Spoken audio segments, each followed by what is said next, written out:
Hello fellow painters, this week my focus was on female flesh tones, because I needed more practice in this area.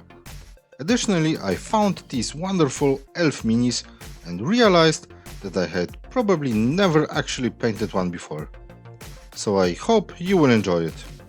So grab your paints, brushes, and let's start.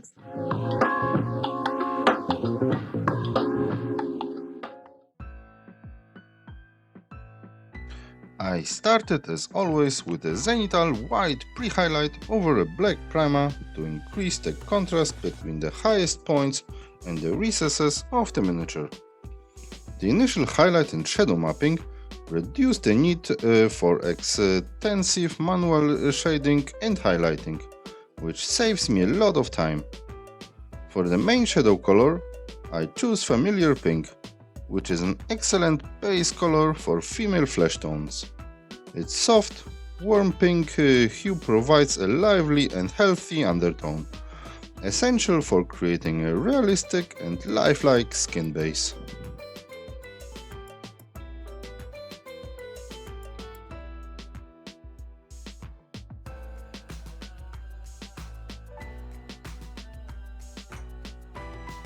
For the first highlight, I choose Rosy Flesh for its ability to add a natural flush to the skin, representing areas where blood vessels are closer to the surface, such as the cheeks, nose and lips.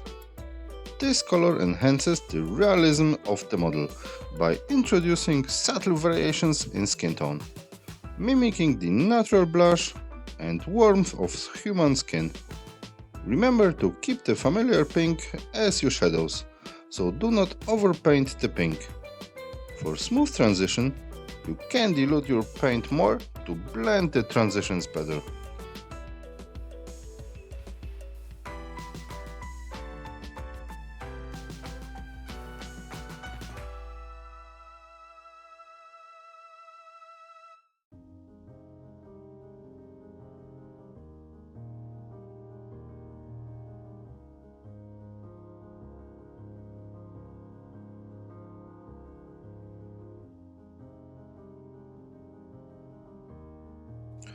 Pale flesh is used for highlighting the highest points of the skin, such as the forehead, cheekbones, and bridge of the nose. This color helps to create the illusion of light reflecting off the skin, adding depth and dimension. By applying pale flesh to these areas, you can achieve a smooth transition and a more three-dimensional look. I will highlight the smallest skin areas later on with this color using my brush, but this step will bring me closer to a better result.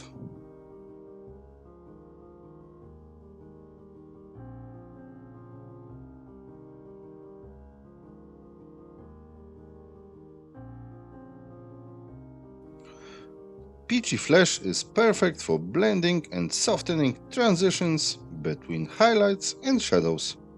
Its slightly peachy tone adds a gentle warmth, enhancing the overall complexion. This color works well for mid-tones and helps to create a smooth gradient between the darker and lighter areas of the skin. I will use this shade in the lowest and darkest areas of the skin for more interesting variations.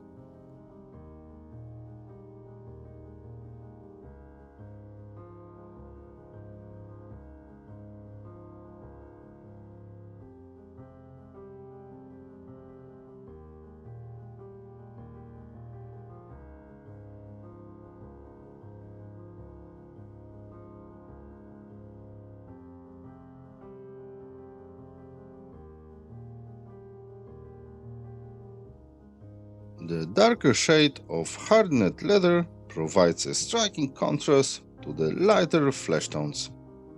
This contrast helps define the different elements of the miniature, making the leather accessoires stand out against the skin. The darker leather highlights the lighter skin areas, enhancing the overall depth and three-dimensional of the model.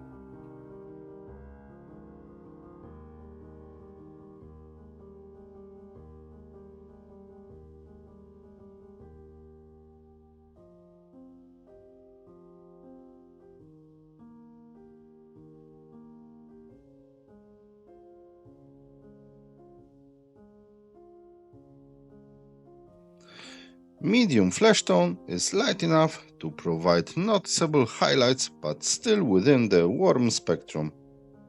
This subtly helps achieve a more realistic and nuanced appearance for the leather, avoiding overly sharp contrast that could detract from the model's overall realism. Highlighting with medium Fleshtone adds depth and dimension to the leather elements. The lighter color accentuates the textures and details, such as creases, edges and raised areas, making the leather look more worn and authentic.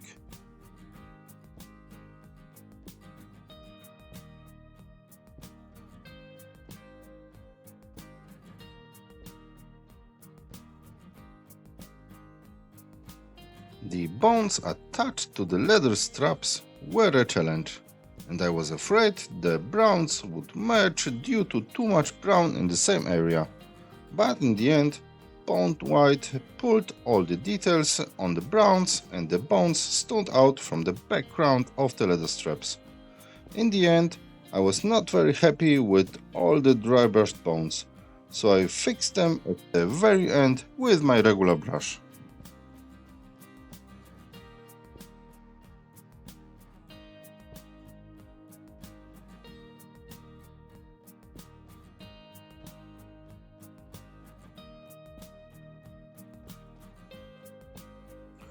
Forest Sprite is a vibrant green color that serves as an excellent base coat for the cape.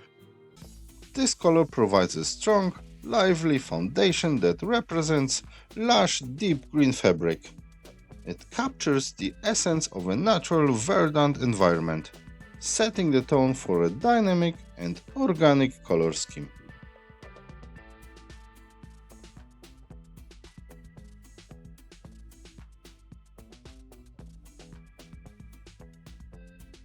Verde Escorpina is a bright, almost neon green.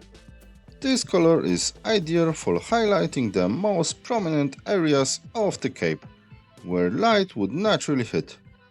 Using such a vibrant green for highlights emphasizes the folds and creases of the fabric, adding a sense of movement and life to the cape. It also introduces a striking contrast that makes the details pop.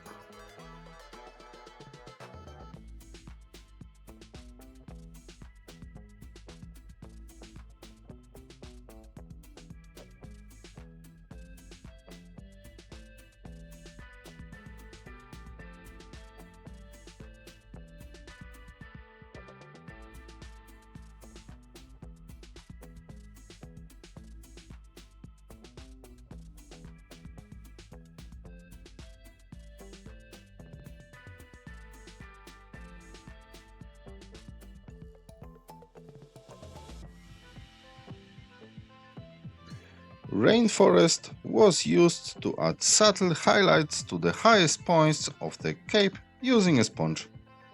This technique creates a more organic and irregular pattern, mimicking the way light naturally falls on textured fabric. The rainforest color is slightly different from the other greens, adding variety and further enhancing the depth and realism of the cape. Sponge application ensures a soft, diffused highlight that blends seamlessly with the other greens.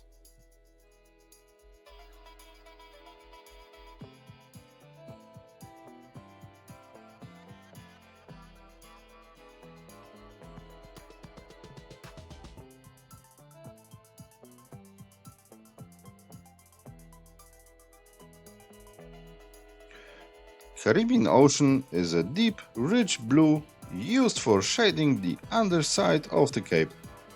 This Kula color creates a stark contrast with the warm greens, adding depth and a sense of shadow. The blue shadows simulate the natural effect of light and shade, making the cape appear more three-dimensional.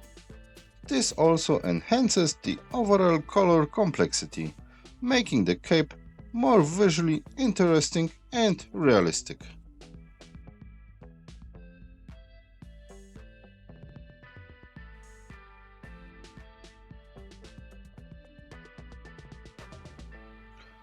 Orange and green are complementary colors, meaning they are opposite each other on the color wheel.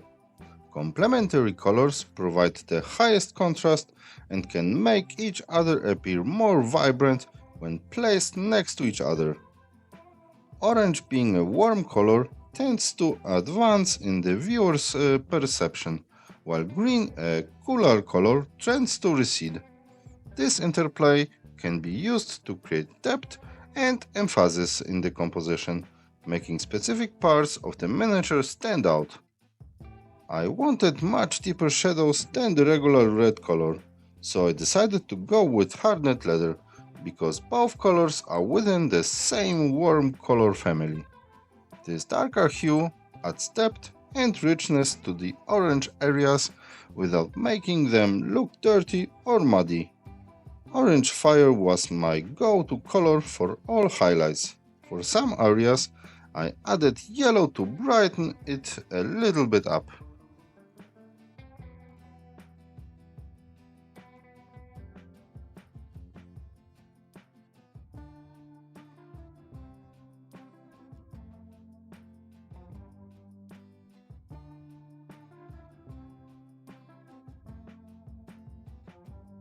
I stopped using Citadel paints, but one or two colors I still use, because I cannot find the right color in other brands.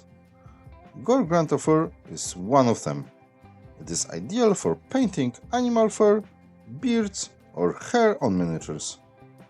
Its natural shading properties create depth and texture with minimal effort.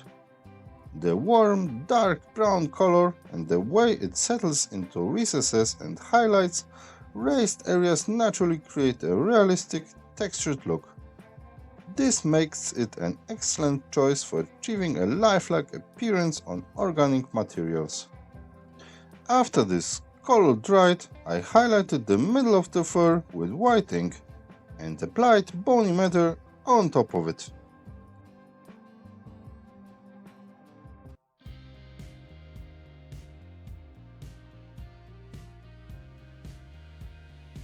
It's time to take care of the bow. My goal was to paint it as a magic weapon, holding some kind of energy inside. That's why the middle of the bow needs to be a little brighter than the outer parts. I started by pre-highlighting it with white ink, but I did not want to keep the middle just white, so I applied Toxic Mist, which is a bright neon green color with a slightly yellowish hue. It's a vibrant and eye-catching. For the furthest areas of the bow, I used Caribbean Ocean, which is a versatile and vibrant color that can add a depth and unique touch, especially with the black areas that I left. To blend both colors, I used Plasmatic Bolt. It has a cool futuristic tone that can convey a sense of technological or mystical energy.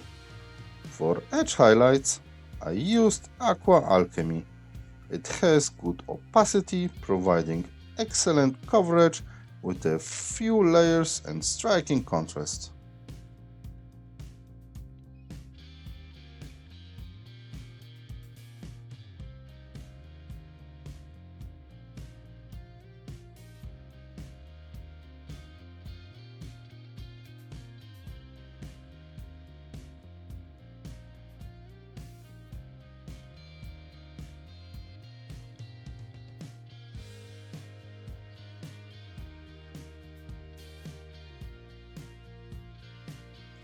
At the very end, I wanted to highlight the highest points of the skin and accentuate the most visible muscle areas.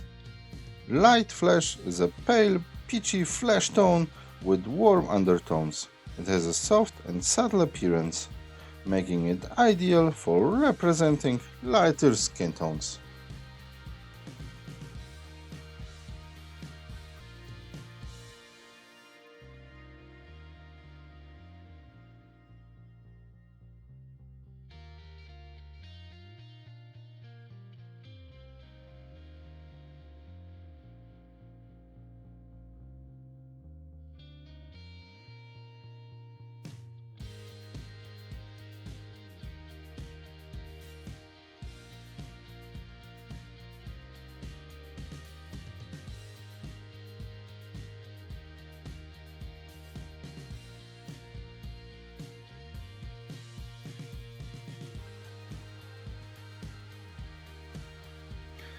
I hope you have enjoyed this one. If yes, don't forget to like the recording, subscribe to the channel, comment down below, and I will catch you the next time.